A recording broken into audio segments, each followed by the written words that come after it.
Hi, everybody. Hello. It's been a while, so welcome back.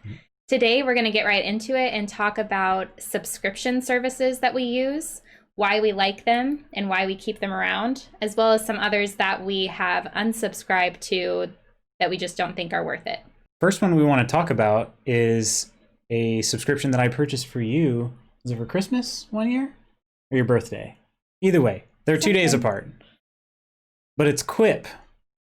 Why don't you talk about Quip? Yes. So Quip is a dental hygiene type service. I only subscribe to the brush heads, but basically you buy a full electric toothbrush. It has some really great features that I like a lot. Every 3 months, right? You get replacement brush heads sent to you. They're only $5. So it's a pretty inexpensive, affordable subscription. And I really like them. I've still never had a cavity, so it clearly works. And they're really pretty. The toothbrush is quite pretty, which definitely matters. It is a nice service. We're not dentists, so we're not saying that if you get Quip, you'll never have a cavity. Just want to be clear on that, okay? The next one is also one of my subscriptions. It is for Billy razors. This I just really like the convenience of. Again, I don't have to worry about forgetting to pick some up from the grocery store. They're just sent to me every month. They work really well. I'm happy with them. You're going to notice a trend with a lot of these. It's a fact of us not having to worry about remembering to restock ourselves. Yep. The next two are just like that as well. My deodorant, I like to use natural deodorant. I get it from Little Seed Farm, and that's sent to me on a monthly-ish basis as well, maybe every few months. You can pick how often you want to receive it, and I just get it right in the mail just when I'm about to run out, and it's perfect. The last one is called Second Nature, and it's actually air filters. That's something that we would never think about replacing. I wish there was a filter for our well filter, or a subscription for our well filter too, because that could have come in handy. But it's just something that they're sent to us every 3 months. We know when we receive them that we need to switch our air filters out. So for me, I have one subscription that I just recently signed up for, and that is Whoop. This is my Whoop strap right here. It is a health and fitness. It's really designed for more serious athletes, but it can be used for really any type of athlete.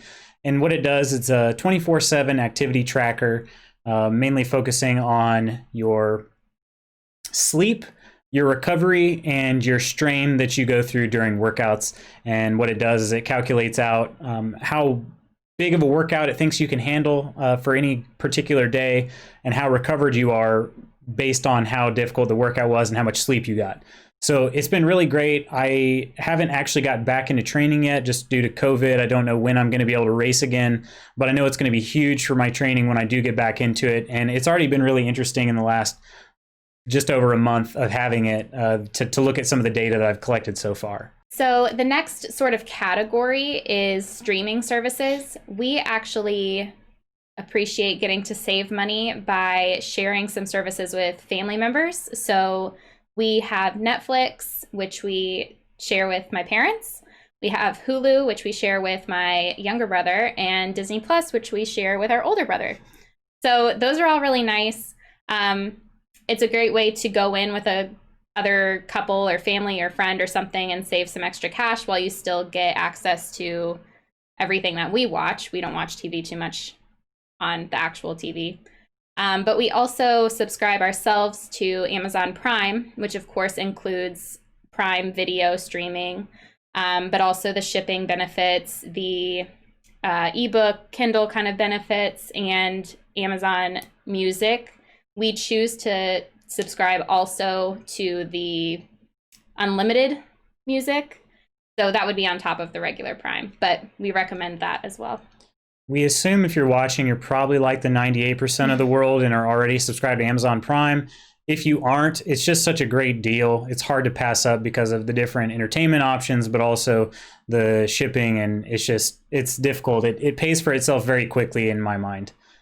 Sort of on that same boat, Twitch is also owned by Amazon, and so you actually get a free Twitch Prime subscription, which is kind of cool. Which leads me into the next one, which for me, I have used a streaming service Xbox Game Pass, which is also kind of bundled with Xbox Live now, but it basically is the Netflix for Xbox games, and it's only $10 a month. I got in on the ground level, so to speak, and so I didn't have to pay $10 a month. I actually paid $1 for 2 years worth of membership, but even once my 2 years runs up, I'll still be continuing that because that's a cheap form of entertainment for me, and at least for my lifestyle, video games help me stay decompressed, so it's well worth the cost to me. On the financial side of things, we also subscribe to Every Dollar Plus. I believe we mentioned this before, but Every Dollar Plus is our budgeting software that we use. It's just everydollar.com. It's run by the Dave Ramsey Company. And it's great because Every Dollar Plus connects to your bank accounts, your credit cards, whatever you can connect to it, and it automatically tracks all of your transactions. So all you have to do is just drag and drop those transactions into your budget categories. Makes things super easy. One of the brand new things about Every Dollar Plus is it includes everything in the Ramsey Plus or whatever package it's called. So you can actually take Financial Peace University and a bunch of other different courses that they offer. And that's all included in that $99, however much it is per year cost. So it's a really great deal. And I can't recommend that one enough either, especially being that this is sort of a little bit about personal finance. A little bit. So check it out. Yeah, we love Every Dollar Plus, and I've recommended it to people at work and at our church and things like that. So it's good. Okay, so now a few things that we have subscribed to in the past that we no longer subscribe to. The first one I wanted to touch on is meal kits. I think that these are really great to try out when you can take advantage of a deal or a promotion that the company is running. So we've tried a couple.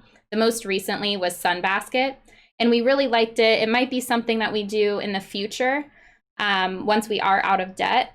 But the reason we subscribe to a lot of the things that we've already talked about is because the convenience that they offer is still at a very fair price. It's still affordable. The meal kits aren't really. The convenience isn't worth it to us because of how much we could save by just buying our own groceries. The next one is BarkBox. We've talked about this, I think, in our dog video, probably.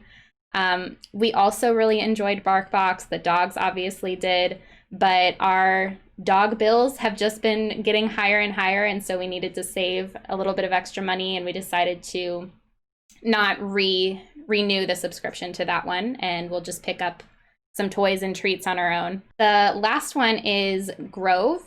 That's a service that, similar to Amazon, you can pay to be what they call a VIP, where you don't have to pay for shipping. You get some extra deals every now and then. But I found that the VIP benefits didn't really warrant the subscription to us. So we stopped subscribing to Grove, and it is pretty inexpensive. It's only like $20 a year or something like that, but we can still take advantage of the products that we like from that site without subscribing to the service and just buy from them when we have enough things to meet the shipping minimum, and then we still get the free shipping benefit.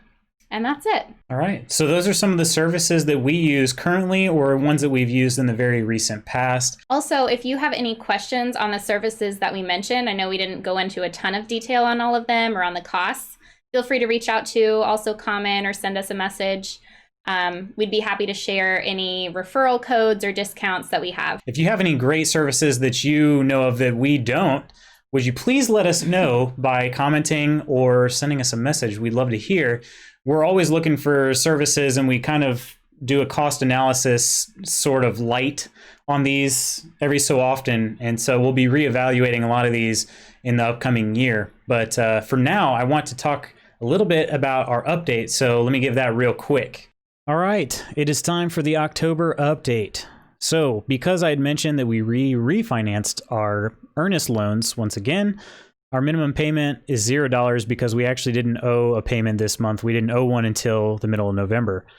But we had an extra payment of $9,017.32 because this month was actually a 3-paycheck month for both Mary and I, as well as the month that I got paid for my coaching for the cross-country season.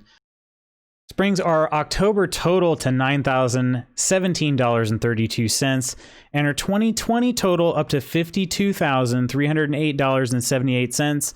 And as you well know, our goal was $50,000. So we've officially reached our goal and it's only the end of October. We're 105% of the way to our yearly goal. Bro, look.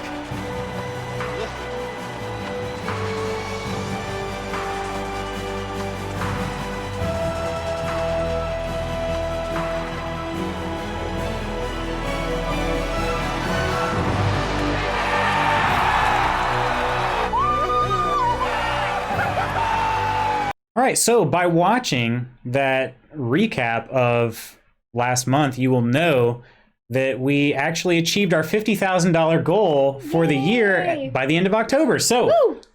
Yes. That was a good one.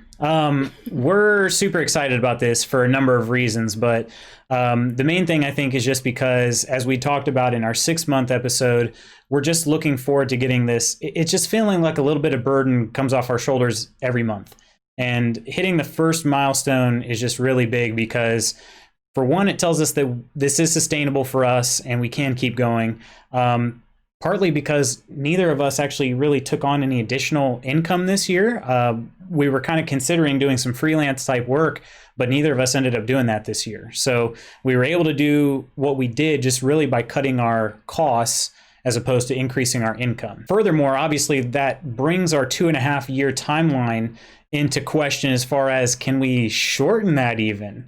And that would obviously be ideal. So we'll just see how it goes. But we're going to talk a little bit coming up soon about some of our goals for 2021 and how we can hopefully be even a little bit more aggressive than $50,000. I'm really proud of us. And like he said, really happy that we were able to meet this goal, especially looking back at the very beginning. We thought we might have to take on that extra income sources. Seemed like a lofty goal, and here we are in October, or at the beginning of November, meeting it. So good job. Nice job. And stay tuned. We're going to talk, like I said, about those goals coming up soon. And hopefully that gives you, if you're wanting to do something similar, gives you a little bit of motivation and lets you know that, again, there's nothing really special about us, that you can do it too. And so I hope you'll chase that if that's one of your goals. Well, thanks again for watching. It was good to be back, and we'll see you next time. Bye.